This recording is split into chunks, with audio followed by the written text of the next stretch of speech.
Across Australia. Australia is a vast continent filled with dry, dusty desert. Dutch sea captain Willem Janszoon was probably the first European to discover it, landing there in 1606. The mysterious interior. In the 1780s, after British explorer Captain Cook had mapped the area, Britain took over Australia and began sending criminals there as a punishment. They and the other British settlers gradually built towns along the south and east coasts. But what lay in the interior? The settlers found large rivers that seemed to flow away from the coast, so some thought there might be a huge lake or inland sea in the heart of the country into which these rivers flowed. Some explorers decided to follow the rivers to see if they could find this spectacular sea. Little did they know what was really waiting for them. Prisoners were transported to Australia in ships with barrel rooms in them to stop them from escaping. Barred rooms, sorry, not barrel.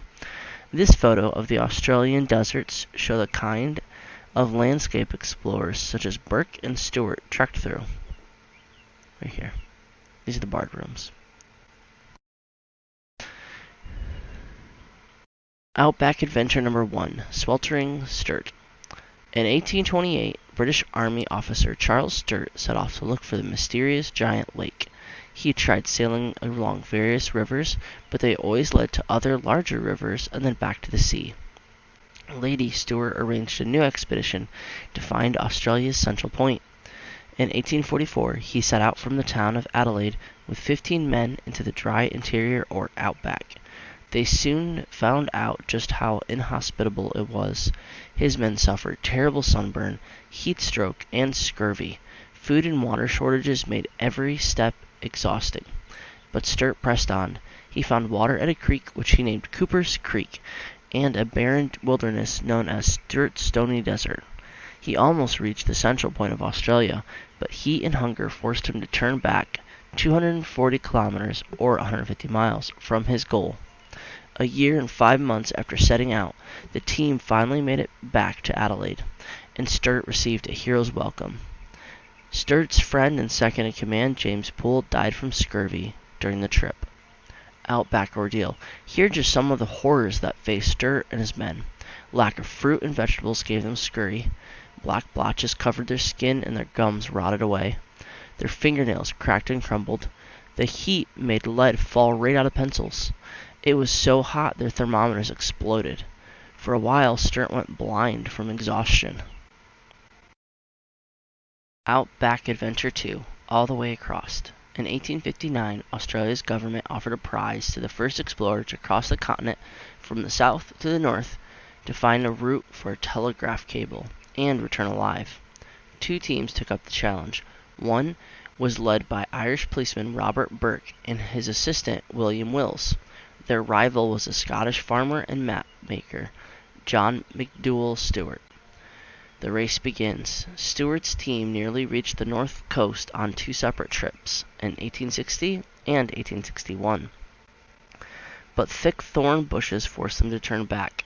Meanwhile, Burke, Wills, and 2 others made it to the north coast in 1861, but their food ran down low and bad weather slowed them down, and 1 man died of exhaustion.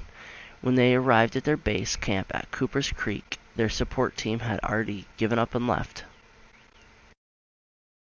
Here's the town, Adelaide.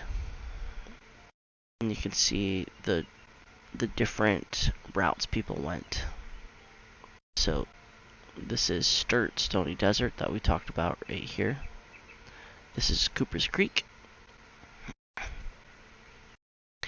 Australia's coasts are cooled by the sea and watered by rain, but its interior is mostly a vast, rust-red, scorching hot desert, known as the Outback. Native knowledge. The Aborigines, native Australians, often saved explorers' lives. Different groups of Aborigines lived all over Australia, including in the Outback. They knew how to survive the heat, hunt animals, and find water, wild fruit, and nuts to eat. So you can see Burke and Willis went on these darker colored lines. So you can see these dark colored lines over here. The tables turn. Wandering in the outback, Burke and Willis both starved to death. Just one of the 4, John King, was rescued by our Aboriginal people and survived, but he was too late for the prize. John McDowell Stuart had set off for Adelaide for the third time, following a new route to avoid the thorn bushes. He reached the north coast in July 1862. Like Charles Sturt before him, Stuart was losing his sight thanks to hunger, heat, and the glaring sun, and his men had to carry him in a hammock. But they finally made it back to Adelaide on January 21st, 1863, and claimed the prize. Burke and Willis tried to survive by eating this plant, nardoo, but it provided hardly any energy. Outback Adventure 3, The Wild Wild West. The next challenge was to cross the western desert that lay between the cable route and the Indian Ocean. It's over here. Outback explorer Ernie Giles set out to achieve this with a small team of men, but things soon went horribly wrong. As Giles was exploring with another man, Alfred Gibson, Gibson's horse died. Giles sent Gibson back to base camp on his own horse to get help, but Gibson was never seen again. Exhausted and starving, Giles managed to crawl 100 kilometers, 60 miles to safety, surviving on wild foods after searching for Gibson. Giles named the desert after his missing friend. It's still called the Gibson Desert today. So this is the Gibson Desert. This pinkish route right here is the Giles and Gibson. So you can see they started out, they got here, and they turned back and went back to camp. Squeaking snack. Ernest Giles managed to catch a young wallaby to eat, which helped him to stay alive. He later wrote, "I heard a faint squeak and looked about. I saw a small wallaby like an eagle. I pounced on it and ate it, living, raw, dying, fur, skin, bones, skull, and all. The delicious taste of the creature I shall never forget."